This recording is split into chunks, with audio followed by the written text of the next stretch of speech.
Now, if I'm wanting children to build their fluency, they're not going to build their fluency by staggering through one page of text, staggering through the next, and staggering through the third. They're not. The only way they're going to build fluency is by learning how to take one aspect of one paragraph, one sentence, and gradually learn to read that fluently. They won't have a feel for what fluency is like if they don't do that. So we need to make sure that in the ways in which we use reading aloud, it's clear that the children can, or it's clear to the children that they can learn to be more fluent. I need to start off, obviously, with sentences that each child can cope with, but also I need to allow children to have the opportunity to learn to be more fluent.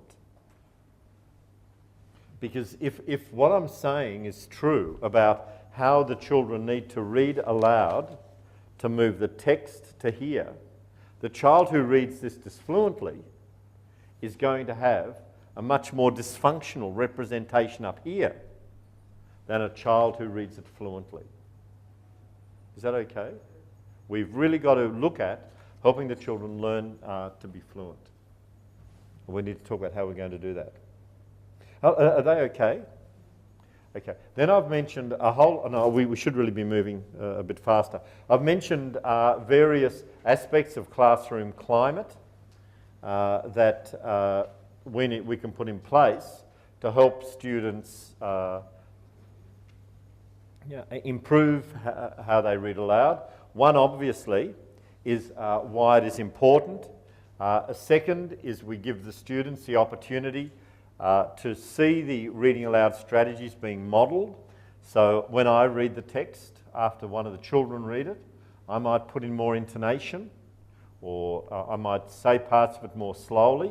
If I read something that everyone can see, if I read it incorrectly, I'm going to demonstrate self-correcting so the kids can see that I need to self-correct, and so on. I want to really encourage the children to see that they don't need to be word perfect readers. And I'm really saying here on the first occasion.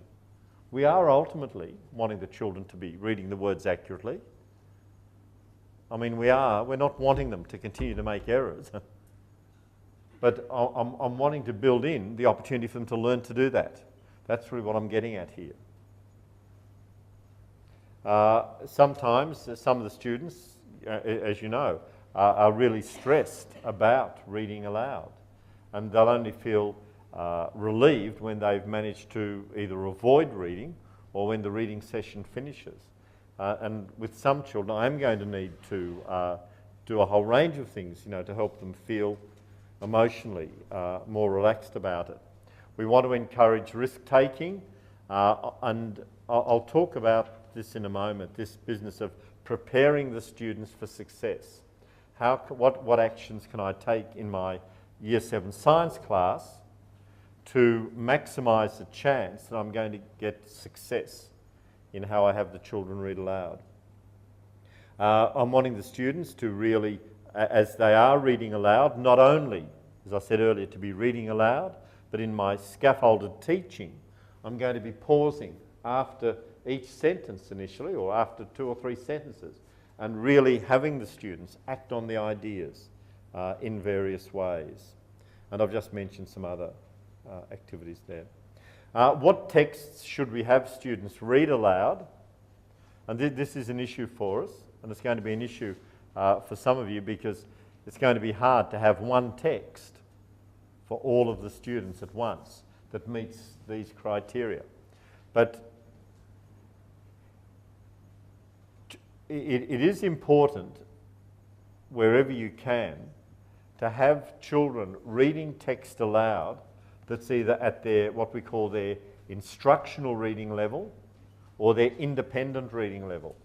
And that means, for a lot of the children, it's text that's at 90%, or they can read 90% of the words in it accurately. Now, when you're sitting there thinking, well, we're using Humanities Alive, or Science Alive. You're all using that, aren't you? Or English, aren't you? Well, what else are you using? Jacaranda sauce or whatever. So what do you, come on, sing out if you're using something different. So I don't know about. She's got a range of science books. Okay, so you're using a range of science books. All right. How are you going to meet that 90% criteria? Now, the way one way of meeting it is to ensure or try to ensure that the sentence you ask a child to read matches where you think their reading level is. So I won't have a child who I think is a struggling Year 8 reader read a sentence that has 2 or 3 events in it. I'll try and pick a sentence for that child that has 1 event in it. Am I making sense? So what I'd be doing would be looking at the text and saying, how can I match the child, the individual child, to the sentence they're going to read out? Now, that won't work every time. I might need to actually break the sentence into parts. And if I've got the text up here on my PowerPoint, I can point to where I want the child to read. And I can say, could you read to here, because then I want us all to discuss what it means. So I can try to maximise, the extent of match. It doesn't take a lot of thought to be able to match where the child is with the text that I have them read aloud. I've mentioned some other things there, the readability, and really looking at having individual students, or even 2 or 3 students at once, reading only 1 or 2 sentences at a time.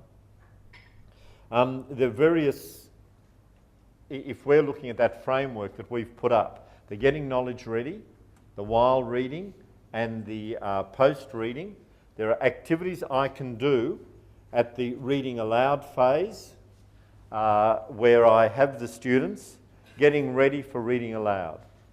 Now, in another class, science class I took at Bairnsdale Secondary College 2 weeks ago, before we began to read, we looked at 1 or 2 of the diagrams, and I had the students say in sentences what the diagrams showed. Now, we've talked about this as getting knowledge ready. That's also setting the kids up to be able to read in sentences. Is that okay? So before the kids begin to read the text, I make sure they can say in sentences what the text might say. I can have different children read different, when we're bridging over to the text, read different subheadings, or read different topic sentences. And after they've read the topic sentence aloud, what do you think is going to come up in that paragraph? What do you think it might tell us? So I can, at the getting knowledge ready phase, have the students reading aloud in various ways. Is it okay to skim through this? Because